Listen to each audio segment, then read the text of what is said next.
Გამარჯვოს რუსეთს ვალოდია გვიშველე რუსეთის დროშის ფრიალის და ლენინის ბიუსტის ფონზე კირნათის მოსახლეობამ აქცია პერფორმანსი გამართა.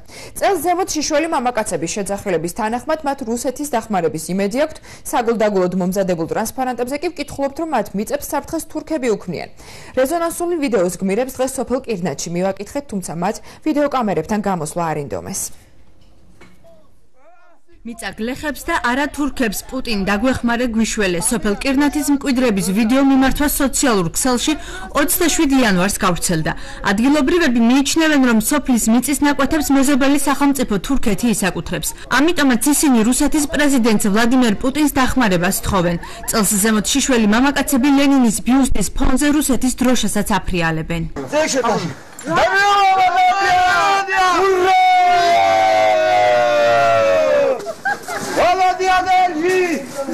Русეთს გაუმარჯოს, რუსეთს! მასალის ინტერნეტ სივრცეში განხილვის შემდეგ არაერთგვაროვანი გამოხმაურება მოხდა. დღეს აქ ამ თემაზე საუბარს ადგილობრივები ერიდებიან, თუმცა აქციაზე გამოტანილი ბიუსტი დღემდე ერთ-ერთი ადგილობრივის ოჯახში ინახება. გავრცელებულ კადრებში წინა ხელისუფლების მმართველობის პერიოდში სოფელ კირნათის ყოფილი გამგებელი ჯუმბერ ჯიხაძეც ფიგურირებს. თანასოფლელების მსგავსად საკითხზე განმარტებების გაკეთება დღეს ჯიხაძემ არ ისურვა პოზიციას არიზიარებს სოფლის ერთ-ერთი მკვიდრი. ასეთი ტაქტიკა არ არის და რა ვიცი, უფრო კარგზე უნდა იფიქროს ადამიანმა, რა ვიცი. საზღვრისპირა სოფლებში ცნობიერების ამაღლების მიზნით სახელმწიფო მნიშვნელოვანი ღონისძიებები უნდა გაატაროს. ასეთია პოლიტოლოგ ნინო ჩხეტიას შეფასება. იგი ამბობს, რომ საზოგადოებას განსხვავებულ პოლიტიკურ შეხედულებას არავინ უკრძალავს, თუმცა დაუფიქრებელმა განცხადებებმა შესაძლოა საფრთხე გამოიწვიოს.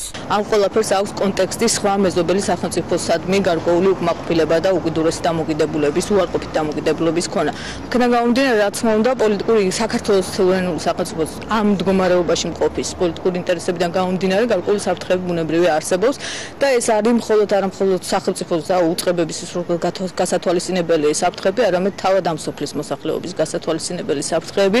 სოფელ კირნათის მკვიდრების პოზიციას არიზიარებს ხალვაჩაურის მაჟორიტარი დეპუტატი საქართველოს პარლამენტში. თუმცა როსტომ ხალვაში მიიჩნევს, რომ აღნიშნული სოფლის მკვიდრთა პროტესტი შესაძლოა მიწის რეფორმის გაჭიანურებამ გამოიწვია. ესეთი განწყობა გამოიწვია მიწის აქამდე რეფორმის აუტარებლობამ. ისო ჩაკარდება და მიეცემა აუცილებლად ექნება მოხსნილი იქნება, დარწმუნებული იყავ, ის გაბრაზებული კაცი რაღაცას ლაპარაკობს, მიუღებელია ყველაფერი და ამიტომ ერთი რამ არის დასაკეთებელი და მეტი ურთიერთობა მათთან თუ რამე ასასვლელი უნდა აუხსნათ უკეთ. ხელვაჩაურის მუნიციპალიტეტის გამგეობაში აცხადებენ, რომ განათლების, კულტურის, ტურიზმისა და სპორტის სამსახური მოსახლეობის ცნობიერების ამაღლების მიზნით სხვადასხვა კამპანიას ახორციელებს, თუმცა სოფელ კირნათის მკვიდრთა პროტესტის ამ ფორმებზე შეფასებების გაკეთება გაუჭირდათ.